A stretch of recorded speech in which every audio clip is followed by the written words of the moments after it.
मजने गोकुळाला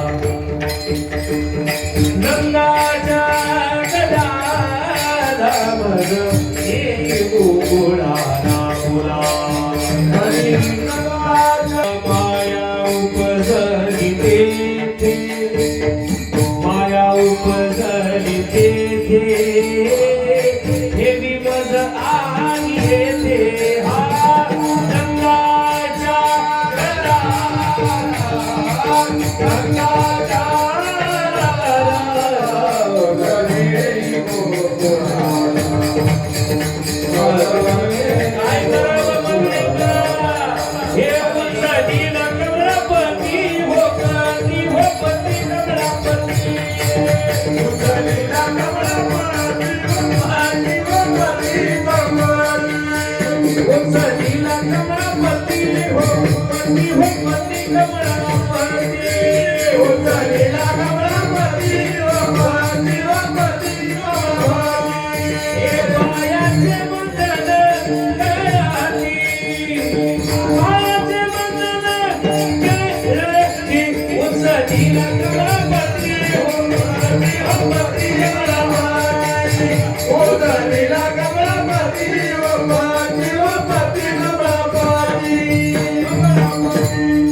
राया तुम्ही यावा हो.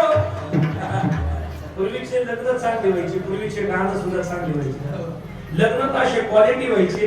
आताच्या पोरांच्या नशिबामध्ये या लोकांचे लग्न झाले एक एक महिना अगोदर तयार राहायचे. काय लग्नात गाणी व्हायचे. मला तर लय आवडत. त्याच्यात ते गेलो का म्हाताऱ्या बायांचे असे गाणी पाठ. हा पहिली मंडळी कोणाची, पहिली मंडळी कोणाची, पहिली मंडळी चालवायची. एवढी हाऊस केव्हा देवाच्या हाऊसच झाली त्याची. एकदा झाली आता नको. पण त्याच्यात मला एक लय आवडायचं दुसरं कोणतं. ज्याची होती त्याने नेली, ज्याची होती त्याने नेली. आणि आमची माया बायाने गोकांनी बसली. बायाला राग आला तर बाया दोनच गोष्टी करतात. तुमच्याकडे काय मला माहित नाही, पण मी आमच्या नांदूरचं सांगतो. बायाला राग आला का बाया दोनच गोष्टी, एक तर भांडी आपटी दे, नाही तर पोरं धुवती दे. त्यांना लई मूड आला का ते नवरं सुद्धा आपटी दे. त्यांच्या मूडवर असतं. तुम्हाला माहिती बॉडी दिसत असेल पण अंगावरची सूज दिसत नसेल.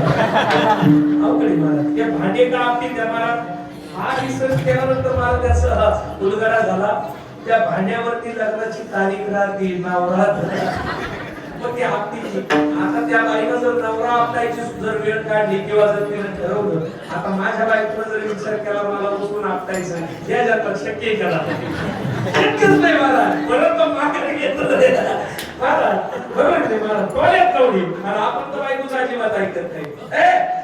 जमणारच नाही महाराज, जमणारच नाही.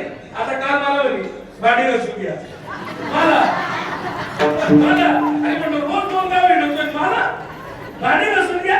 जमणार नाही म्हणलं. घासावर जागा म्हणजे जेवायला जाणार नाही म्हणलं. आपली सकाळी मडाळ्याला आहे, संध्याकाळी वंदरवाडीला आहे. आजचा दिवस गेला. भांडे घासावे लागतील. जमणार नाही. ऐकत नाही मला. आपण आपलं तोरणे बेकार आहे. मला नाक तर बेकार आहे. टोळ्यात मारून टाकील मी. तिला म्हटलं टोळ्यात मारून टाकील. जमणार नाही म्हटलं. मी भांडे घासणार नाही. भांडे घासावं लागल म्हटलं. नाही जमणार म्हटलं. मी आधी दोन धुईन नंतर भांडे तिचं नाही ऐकलं. तिचं ऐकलं मी. आणि काय केलं, तुम्ही करून आले मला माहिती नाही आले. खोटं लागा बोलू. तुम्हाला सगळ्यांची शपथ आहे. ऐकत नाही आपण तिचं. काय सांगत होतो. उचलीला कवळपती. तुम्हाला ऐकायचंय का? आता शेवटचा दिवस मला साथ द्या बरं का. माझी इज्जत नका घालू.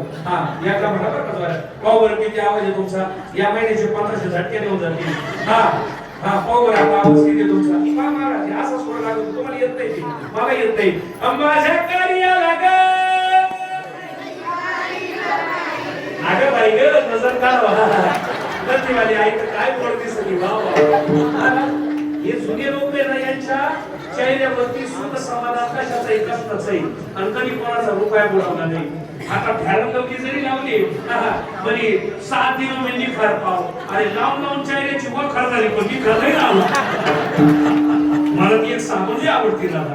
कोणची सांगू का? तंदुरुस्तीची रक्षा हा करता हे लाइफ बॉय हे जहा तंदुरुस्ती है वहा लाइफ बॉय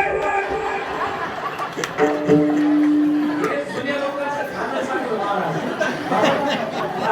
महाराज हे काय आत्महत्या ते महाराज कुंटू महाराज काय असं भेट करतो महाराज काय उपडा दिसत महाराज. आणि आता फॅरम लवली लावा, डव लावा, हमाम लावा, रेक्स सोना लावा, काही लावा, पण महाराज या जुन्या लोकांवरती तुम्हाला वाटतं आपण या वयामध्ये असं उभं राहू? महाराज आता फार दुखायला लागली, गुडघे दुखायला लागली, पण हे जे जुने लोक आहे ना, ज्यांनी कष्ट केलंय, सात्विक जीवन जगले, आणि सगळ्यात महत्वाची गोष्ट कोणाचा काट नाही घेतला, म्हणून यांना आयुष्य जास्त. नाही तर महाराज तुमच्यासारखं आम्हाला एवढं काही दिवसात मला बसून कीर्तन करावं लागेल, पण नाही करणार. ऐका बघू, हा घ्या पाणी पिऊन घ्या. हा ऐका, इकडे लक्ष द्या. काय उचललेला कमळापती, आणि मग इकडे घेऊन आली गोकुळात आली.